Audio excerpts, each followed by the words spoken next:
মায়ের খরচ বহন করা কখনো ফরজ, কখনো ওয়াজিব, কখনো সুন্নাত, কিন্তু বউয়ের খরচ বহন করা সব সময়ের জন্য ফরজ। এই বউ যাকে আপনি বিয়ে করে নিয়ে আসছেন, তিনি আপনার দায়িত্বে। আপনার মায়ের হাজবেন্ড রয়েছে, আপনার মা আছে, আপনার বাবা আছে, সুতরাং আপনার মায়ের দায়িত্ব আপনার বাবার। সুতরাং আপনার জন্য প্রেক্ষাপট অনুযায়ী আপনার জন্য কখনো ফরজ হবে খেদমত করা, দায়িত্ব পালন করা ফরজ হবে, কখনো ওয়াজিব হবে, কখনো সুন্নাত হবে, কিন্তু বউয়ের দায়িত্ব পালন করা সব সময় আপনার জন্য ফরজ।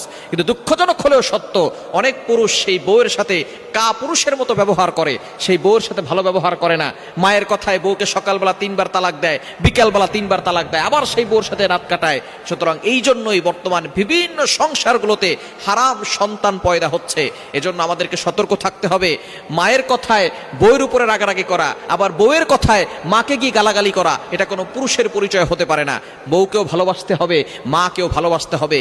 মা হচ্ছে শ্রদ্ধার জায়গা, বউ হচ্ছে ভালোবাসার জায়গা। এই দুইটি বিষয় খেয়াল রেখে সামনে অগ্রসর হতে হবে।